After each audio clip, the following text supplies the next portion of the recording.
नमस्कार। आज हमारे पास कुछ बहुत ही दिलचस्प दस्तावेज हैं जो भारत की नई शिक्षा नीति 2020 के एक कह सकते हैं कि सबसे एम्बिशियस हिस्से पर रोशनी डालते हैं। Early childhood care and education यानी ईसीसी। हम सबने सुना है कि एनईपी ने इस पर बहुत जोर दिया है, लेकिन आज हम इन दस्तावेजों के जरिए ये समझने की कोशिश करेंगे कि इसका जमीनी मतलब क्या है। इनमें एक लाइन है जो बार बार आती है, जैसी नींव होगी वैसी ही इमारत बनेगी। बिल्कुल।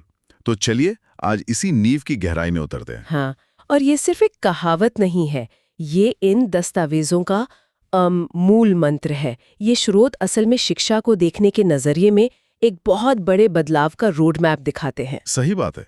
यहाँ बात सिर्फ बच्चों को 2 साल पहले स्कूल भेजने की नहीं हो रही, बात हो रही है सीखने के उन शुरुआती सालों को पूरी तरह से एक नए नजरिए से देखने की। तो फिर शुरू करते हैं इसी शब्द से, ईसीई।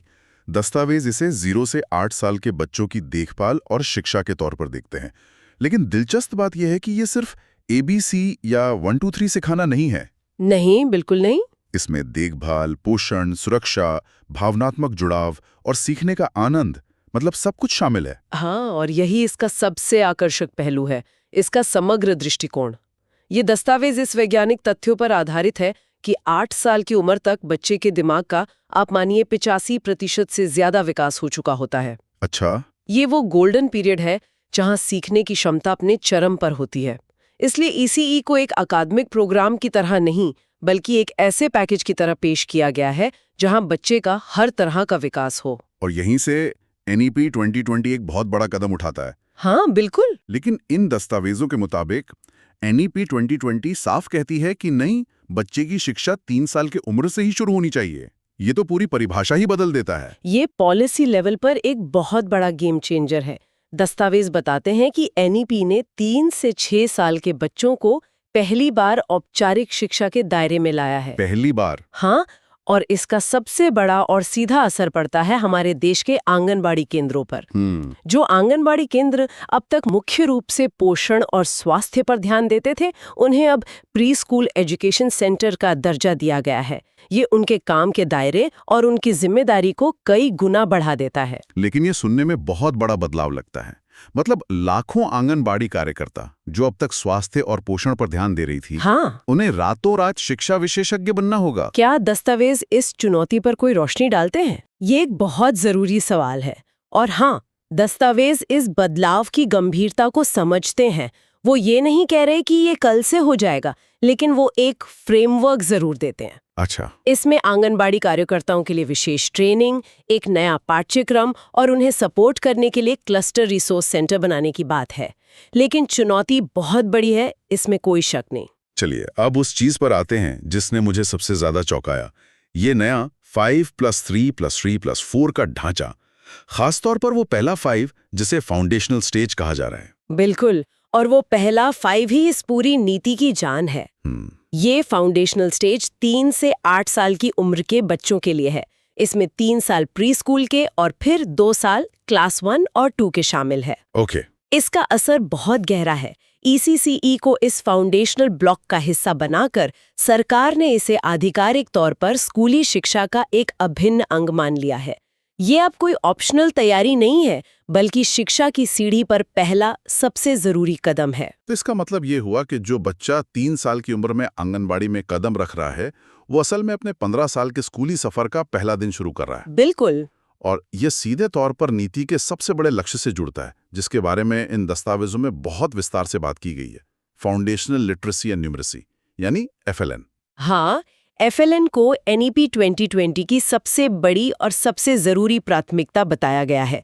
देखिए, कई सालों से रिपोर्ट्स आ रही हैं कि हमारे बच्चे 5वीं या 8वीं क्लास में पहुंचकर भी ठीक से पढ़ लिख नहीं पाते। सही बात है, ये एक बड़ी समस्या रही है। तो FLN मिशन अनिवार्य रूप से ये कह रहा है कि अगर हम इन बुनियादी कौशलों को 8 साल की उम्र तक ठीक नहीं करते, तो आगे की पूरी शिक्षा एक कमजोर नींव पर टिकी होगी। तो ये एक तरह से मानना है कि सिस्टम में कहीं कोई बड़ी चूक हो रही थी।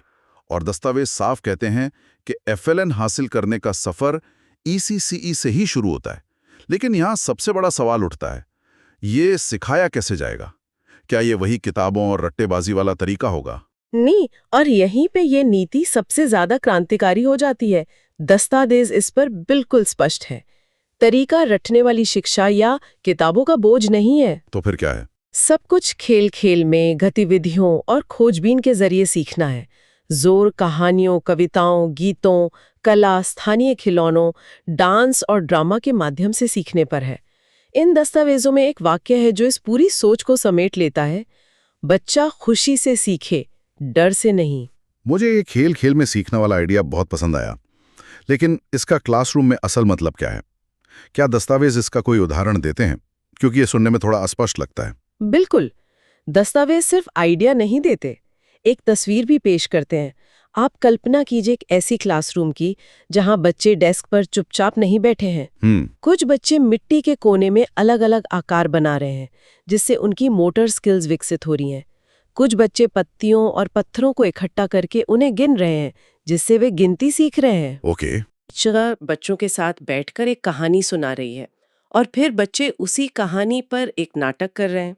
ये बच्चों पर ज्ञान थोपने के बजाय उनकी स्वाभाविक जिज्ञासा को सीखने का जरिया बनाता है। ये तो वाकई बिल्कुल अलग तस्वीर है। और इसी से जुड़ा एक और महत्वपूर्ण पहलू है जिस पर दस्तावेज बहुत जोर देते हैं, मातृभाषा या स्थानीय भाषा में शिक्षा। हाँ, तर्क सीधा है कि जब बच्चा अपनी भाषा में सीखता है तो उसे जल्दी समझ आता है, उसका आत्मविश्वास बढ़ता है। बिल्कुल।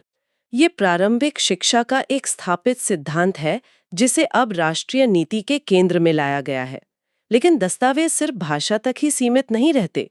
वो स्थानीय कहानियों, लोकगीतों, पारंपरिक खेलों को भी पाठ्यक्रम का हिस्सा बनाने का सुझाव देते हैं। अच्छा। इससे बच्चे का अपनी संस्कृति और समुदाय से एक मजबूत रिश्ता बनता है।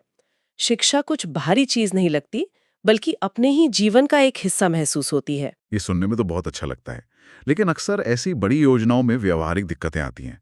जैसे आपने मातृभाषा की बात की, ये किसी एक भाषी गांव में तो ठीक है, लेकिन दिल्ली या मुंबई के स्कूल का क्या, जहां एक ही क्लास में 10 अलग-अलग भाषा बोलने वाले बच्चे हो सकते हैं? ये एक बेहतरीन सवाल है और दस्तावेज इस चुनौती को स्वीकार करते हैं।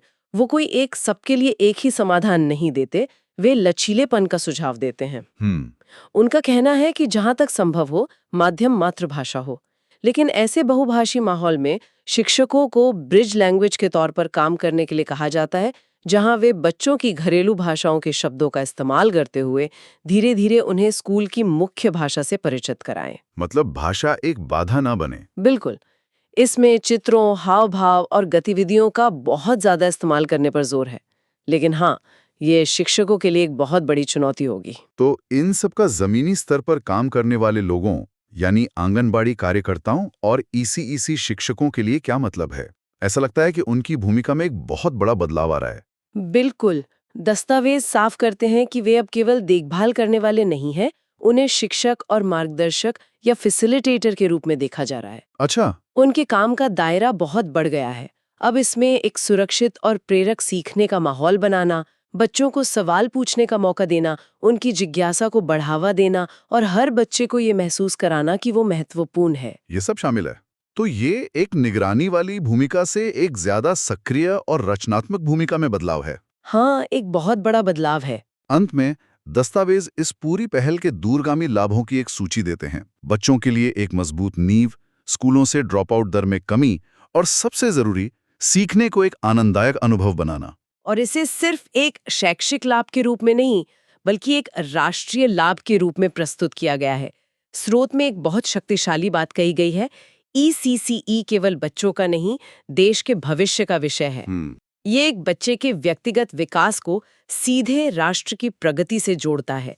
तर्क ये है कि अगर हम अपने बच्चों को शुरुआती सालों में सही माहौल देते हैं, तो हम एक ज्यादा सक्षम और आत्मविश्वासी पीढ़ी तैयार कर रहे हैं। तो अगर हम आज की इस पूरी चर्चा का सार निकालें, तो ये दस्तावेज एक बहुत ही स्पष्ट तस्वीर पेश करते हैं।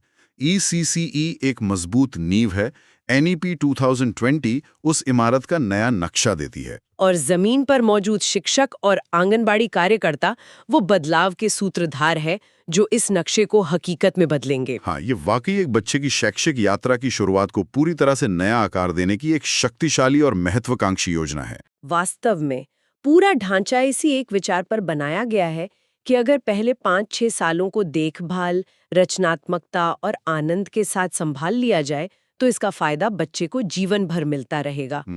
और ये चर्चा हमें एक बहुत ही महत्वपूर्ण सवाल के साथ छोड़ जाती है। इन दस्तावेजों ने इस नई नीति के क्या और क्यों का बहुत अच्छे से वर्णन किया है, लेकिन असली चुनौती और शायद सबसे बड़ा सवाल इसके कैसे में छिपा है। सही बात है। इतने बड़े पैमाने पर इस दृष्टिकोण को हर गांव और शहर की कक्षा की वास्तविकता में बदलने के लिए जो लाखों शिक्षकों के प्रशिक्षण, स्कूलों के बुनियादी ढांचे और सबसे बढ़कर समाज की मानसिकता में जो बदलाव लाने की जरूरत है, उसे कैसे लागू किया जाएगा। इस सपने को हकीकत बनाने का सफर शायद अब शुरू हुआ है।